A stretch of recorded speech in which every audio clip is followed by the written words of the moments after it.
18.000 ғаламтор. Қара альпинистің елесі туралы әңгімелер посткеңестік альпинистер фольклорының маңызды бөлігіне айналды. Алматыда олар ерекше тамыр жайғаны таңғаларлық емес. Аңыз бойынша қара альпинисті тауларда кездестіруге болады. Хикаялардың біріне сәйкес, кіші Алматы шатқалында орналасқан Горельник шатқалы туралы айтылады. Онда сіз қолында мұз балтасы бар қап-қара елесті таба аласыз деп саналады. Оны кездестірген адамдар жүзі көрінбес қап-қара түсініксіз болып немесе қара маска киіп, қара киімде жүреді дейді.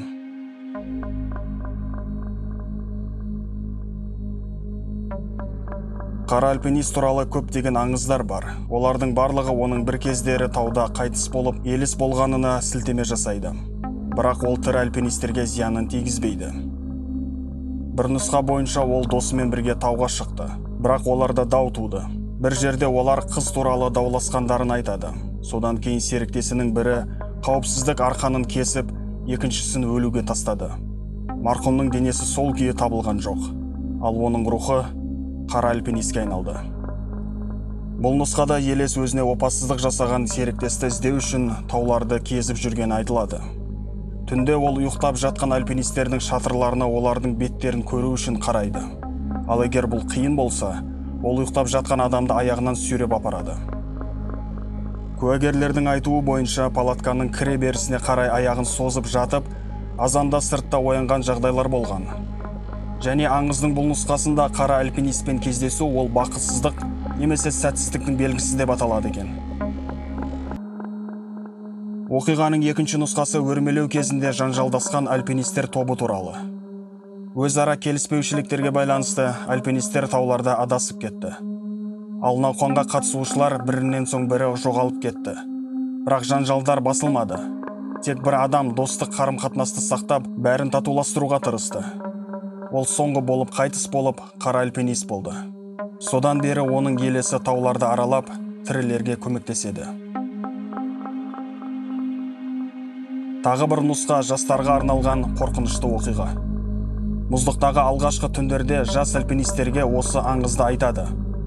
Ол топқа нан алу үшін төмен түсіп, қайтып оралмады. Қарда қатып, желде кеуіп, күн сәулесіне қарайып кеткен дейді. Бірақ оның жаны тынышталмады. Сондықтан ол мұздықтарды аралап, нанды әлі күнге дейін іздеуде. Оны жолықтырып, оған нан бермеген адам жамандыққа ұшырайды. Аңыз сенуші және сенбейтіндердің арасында ұзақ талқыланады. Түнде жас альпинистерді ұйықтауға жібереді. Олар тынышталып жартылай ұйықтағанша күтеді. Содан кейін үлкендердің бірі қолын қара түске бояп, оны шатырға ақырын салып, қорқынышты даусымен былай сұрайды. Нан беріңізші. Әрине одан жастар шошып кетеді.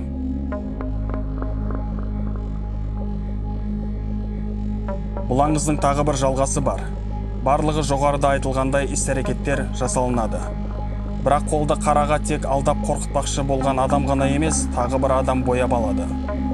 Шатырға келіп, нан беріңізші дегенде, оның иығына біреу артынан келіп, қап-қара қолын қойып, менің нанымды қайтпексің деп сұрайды.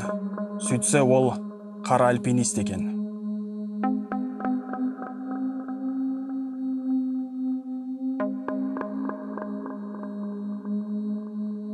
Кезекті нұсқа мейірімді рух. Бір топ альпинистер төбеге көтеріліп жатқанда кенеттен байламның соңында жүрген адам тайып кетіп, саңылауға құлап есінен танып қалады. Қалғандары оған айқайлап тірі не өлі екенін білуге тырысты. Бірақ сол күйі жауап ала алмай досымыз қайтыс болды деп шешіп, арқанды кесіп тастады. Біраз уақыттан кейін біздің кейіпкеріміз оянып, оған бір тілегін орындауды ұсынатын тау рухтарын көрді. Үйге немесе өз тобыңызға оралғыңыз келе ме? Жоқ, олар мені жіберіп үлгерді. Олар қазірдің өзінде жеткілікті күйзеліске ұшырады.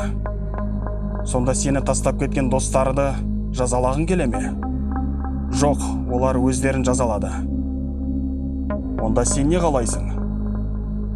Мен сіз сияқты тауларда мәңгі жүргім келеді. Рух альпинистің тілегін орындады. Содан бері қазіргі уақытқа дейін тауларда жүріп, және альпинистермен кездеседі.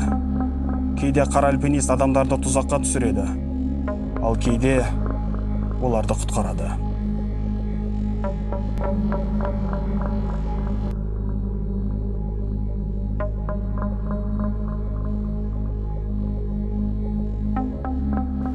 Ал сіздер қалай ойлайсыздар? Мұның бәрі жай ғана аңыз, қорқынышты оқиғалар ма?